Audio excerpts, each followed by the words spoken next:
Alright, y'all, so with the Dokkan Festival DB Saga Kid Goku out, we're going to be taking a look at the top 10 TURs list again. Along with my top 10 ranking, we're going to be taking a look at 3 different tier lists that I did make regarding how characters, in my opinion, look like in Red Zone, in Battle Hard and Formidable Foes, and then I included Festival of Battles as well at the end. Now, I will say when it comes to how I'm going to be ranking characters from now on, I am going to have the Festival of Battles in consideration. However, I'm not going to have it at the front of my mind. I do think that it is a very relevant fight, and as the hardest fight in the game, we should consider it when it comes to rating characters. However, we don't know if they're gonna really do another fight like this again. However, we don't know if they're not going to as well. They could very well make, Battle or Carnival Festival or update this event next year for the 11th anniversary. And with that in mind, I do want to note that, if characters are really good in this event, it can be useful for the future. But I think for the most part, let's say maybe like an even split between the 3 is kind of what I have in mind. Maybe a little more towards the red zones of Battle Hardened Foes. It's kind of what I went for, but not a specific number that I could tie to each of them, because I think all of them are important in their own ways, right? But let's just hop right into things. Again, this guy is the main part of the list, and the list is a little different from last time just because of this Kid Goku and the new event, but mostly I think it's the same as my last list. So since a lot of you guys may have seen that previous video, we'll just go through the state, right? Super Saiyan 3 Mini Vegeta. I think this guy is a little better than people give him credit for. I think, when we consider like Battle Hardened Formidable Foes, this guy has the Scouter and 90% reduction in slot 1 instantly. That is a very useful ability because, by the time we get to, turn 3 or even turn 4, we could have a lot of characters who have some certain abilities to help, move things around. I think it's that turn 1 of these fights that could be a little troublesome. At times, turn 3 could also be troublesome, but this guy is able to get a little bit of this up, which could be nice. Maybe even on turn 3, there's situations where you can get Super Saiyan 4 Goku out. This guy's not a bad option, in the Battle Hardened Foes especially. I feel like, in some certain red zone stages, he won't look as good as some of these characters that could build up. And he's definitely a non-option Battle Hardened Formidable Foes, but when I'm looking at the other characters, I mean, the only other character I had 3 characters, I guess, in consideration for this 10th spot. It's pretty much these 3 right here: Buhan, Scouter Vegeta, and Slug. Scouter Vegeta, I mean, a lot of people will argue he's just going to be more useful for you because of the festival battles. Buhan and Slug, I think they have their own rights of being good, but I think Daima Vegeta, like Buhan and Slug, they're decent. I mean, I honestly, I wouldn't really run Buhan in Battle Hardened Foes or the Festival Battles. I wouldn't run either of these 2 characters. And Red Zone, Slug will work pretty nicely. Buhan could get his domain out in turn 6. Like, there's a lot of value there. I just think overall, I'd probably prefer Daima Vegeta. Same with Scouter Vegeta. Scouter Vegeta, him being good in Festival Battles doesn't mean he's going to be started good all across the rest of the day, right? Or not the rest of the day, the rest of the, game, right? He's just going to be good in the Festival Battles event, which, while it matters, I don't think it's enough to place him in number 10 on this list, right? So there we go. I want to at least mention Scouter Vegeta. Maybe he's an honorable mention to a lot of people. I was thinking about it a little, but I decided not to. Next, we have Super Saiyan 3 Goku. I think this guy it's very similar to what this Daima Vegeta is. Daima Vegeta will be better, I think, a little bit in the red zones, but this guy is, I think, much better for the Battle Hardened Formidable Foes fight. He's pretty much just invincible instantly. He has the stun. Majin Buu Saga is a really good team now, so that's not really something that I think is going to impact him. In longer fights, this guy will only get down to the 30% reduction, which even if you're floating these 2, this guy will have at the very minimum 50% damage reduction, even as a second or third attack in the turn. But I think it's not the worst thing in the world to if you're having this guy as a floater. He's not going to be crazy good though, so I think you could pretty much switch between these 2 as you want. I really like this guy's impact in Battle Hardened Formidable Foes though, compared to these 2, and that's kind of like, I think, the bigger reasons why I have these guys on the list. So because of that, I'm gonna put Super Saiyan 3 Angel Goku above the Daima Vegeta. Yeah. Next, we have Daima Goku at our number 8 spot. I guess we'll just fill in the blanks here. Daima Goku's like overall good character. Dodge disabling really hurts some, but again, in battle hardened foes, he does have this ability. And unlike Daima Vegeta and Goku, Super Saiyan 3 into Goku, this guy does not lose his passive throughout the fight, like or maybe not necessarily lose his passive, but I feel like, well, this guy could be around in slot 2, which I think is a huge difference, especially when it comes to locking bosses. But another thing is this guy gets better later on in fights, which, you know, he has his strength early on and then he gets better later on in the fight. So I like this guy overall. His providing the support that he's providing really helps counter characters. Super Saiyan 4 Gogeta, Tech Vegito, Tech UI Goku, right? If you're running some of these characters, like, it does help out a lot in those situations. And yeah, I think this guy will be consistently a better option across both Red Zone and the battle hardened foes. Now, festival battles, this guy is pretty much, again, not an option, but I think most characters are not really an option there. So there we go for our number 8 spot. All right, so with our next spot now, we're going to be looking at number 8, which is the GT Super Saiyan Goku. And again, so far, it's been pretty much the same as my last list. GT Goku is a very, very good overall character. I think that this does hurt a little, though, because you have to run him on a specific team. Now, Giant 8 Power is a very good team. Let's not, you know, get it twisted. Do I think the team could potentially be a little better, though? I do think so. It could have a lot more characters, and GT Heroes itself is not really a true team that exists right now. I think that when it comes to me personally, I like units being a little more flexible across different teams, and especially since this is defensive viability, without this guy gets crushed very, very easily. However, if you don't have this up, you have Super Saiyan 4 Goku floating around, this guy looks insane, man. He does pretty decent damage, not as much damage as you would have hoped probably from, like, if you like this guy pre-ZA, but he still does a really nice damage. I think with the Rainbow Orb chasing, it's pretty cool. Active skill hits decently hard, right? Good link set. Like, he does an overall good character. He can be very tanky in a lot of scenarios as well. Again, but it is tied to that team, which is why he's not a little higher. And, you know, if I'm gonna be honest, I think I like Fapu better, which is why I had Fapu above him last time, but this is number 6 here. Fapu will just continue to age so well, and I think the harder events get, like, in comparison to this guy, the better he could arguably be because of the revive. Especially, you know, battle hardened formidable foes. This guy is like almost a must run. I think this guy is so good in battle hardened foes with the amount of healing he provides. The revive plus Ghost Usher combo could be really insane. He could help you set up a lot of situations. You know, you could basically chain Ghost Ushers, right? You could chain this guy's revive into his Ghost Usher, and then, oh, you come back, you have AGL Gogeta's Ghost Usher. You know, you could even run Pycon's Ghost Usher, right? It could be very funny, very, very silly. Okay, I personally have not run this guy in the Festival of Battles events.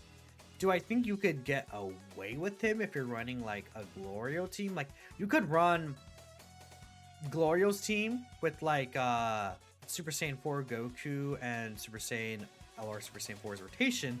Then you could run, I believe both the Year 10 fusions are also on Glorio's team. Like, if we take a look here and we just bring up Glorio for accelerated battle, right?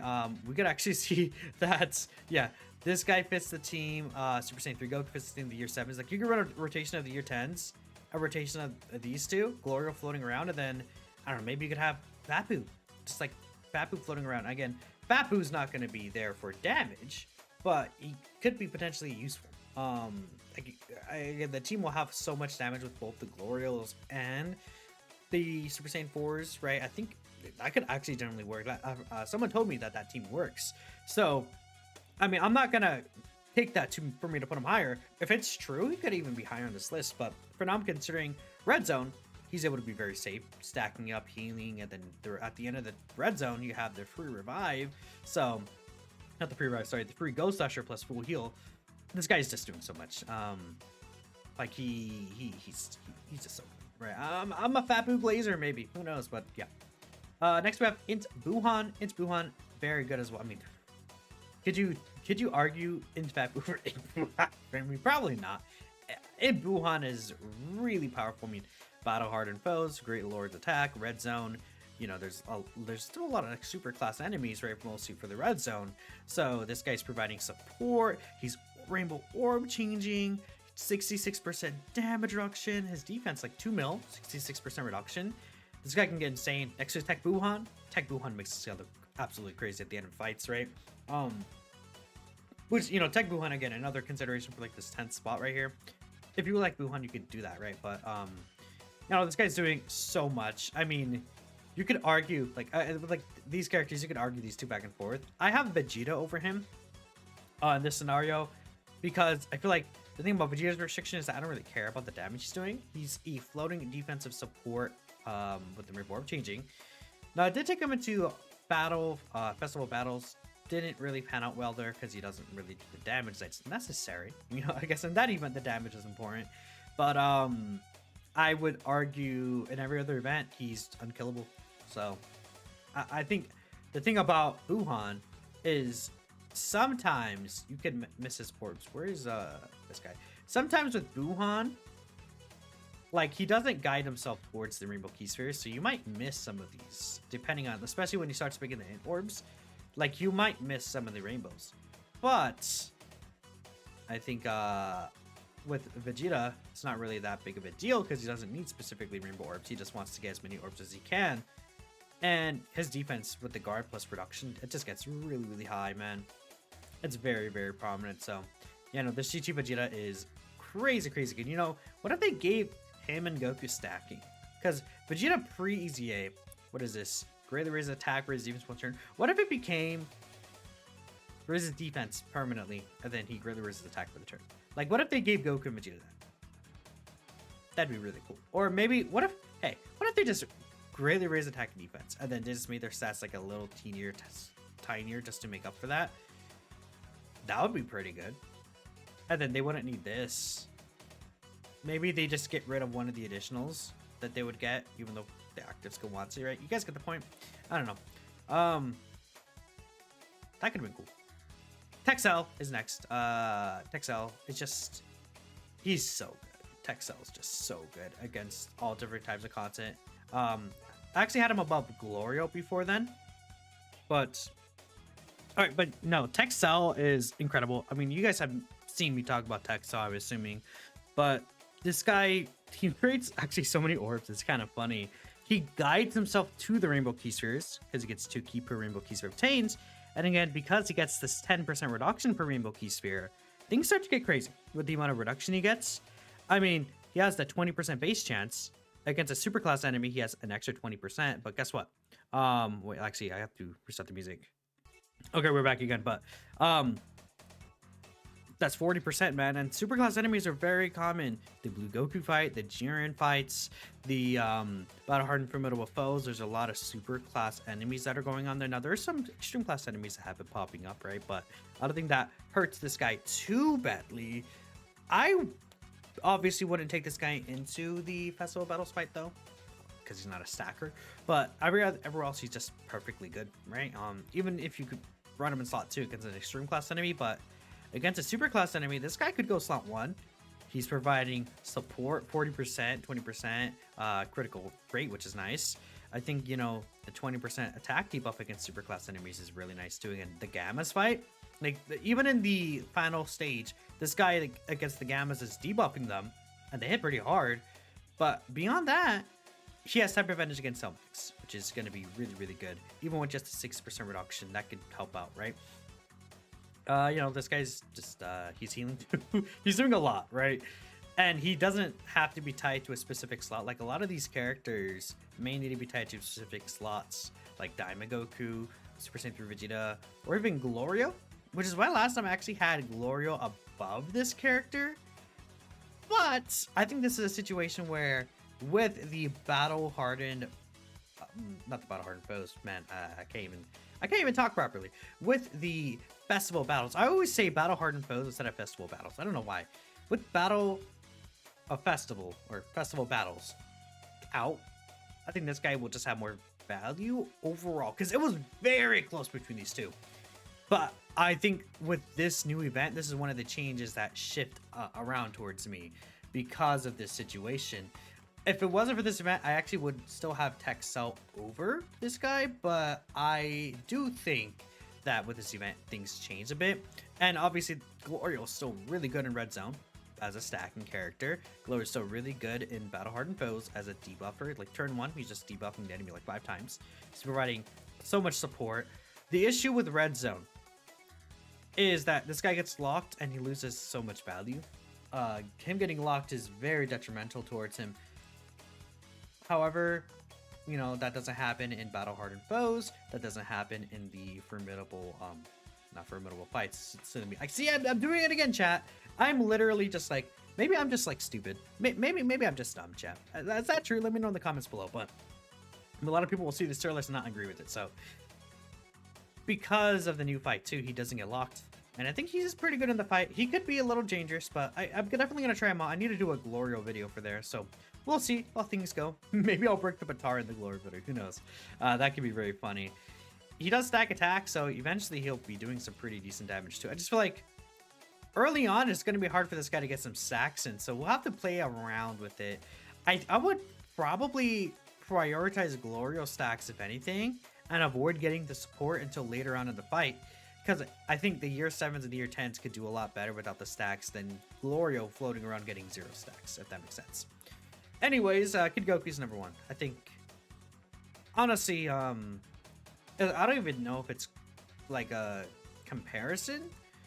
Kid Goku's absurdly busted. Even if he doesn't get this, I think this could be an issue for the blue Goku fight.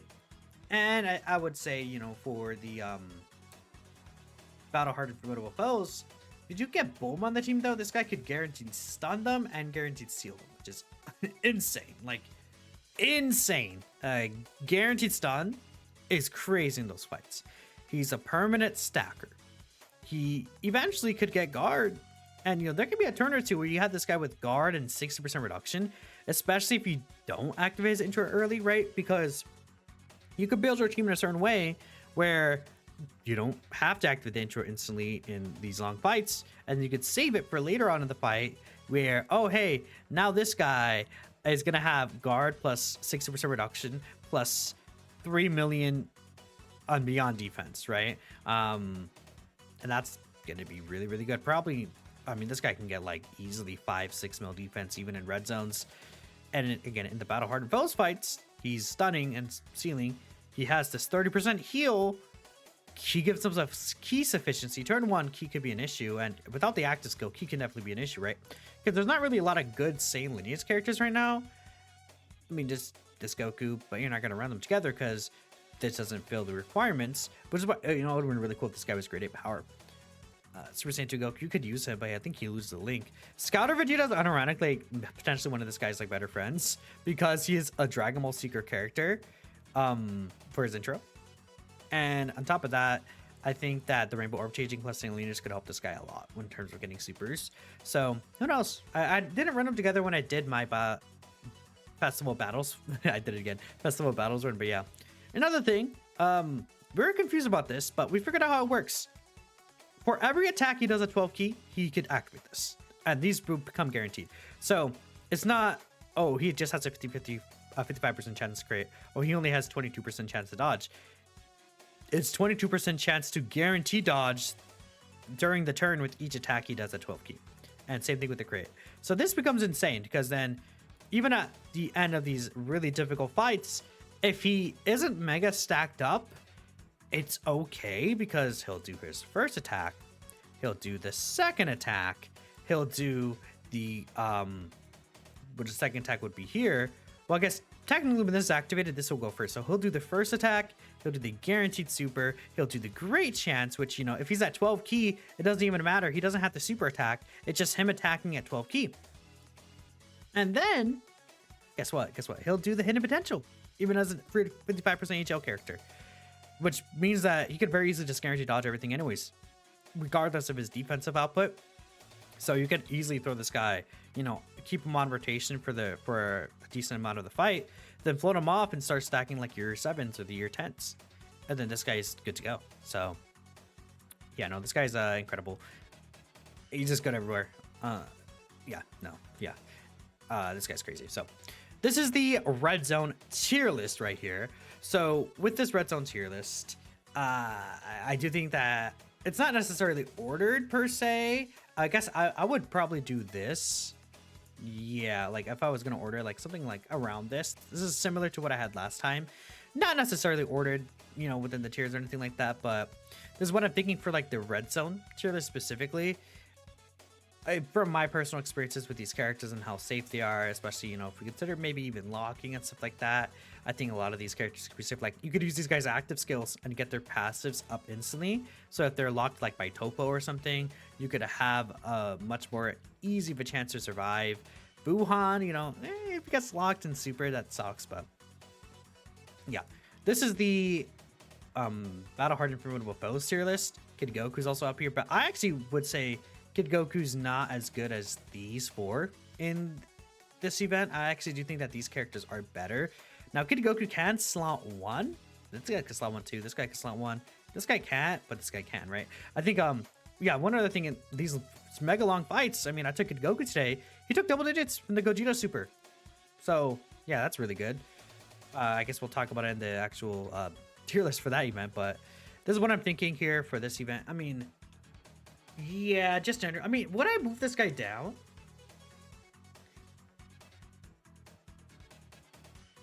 I think so. I think I would move this guy down a tier, which is really funny. No, I think the guaranteed stun is so good. So good. And the heal, yeah, no, I would keep him up here. I think he's like near the lower end of these like Z tier though.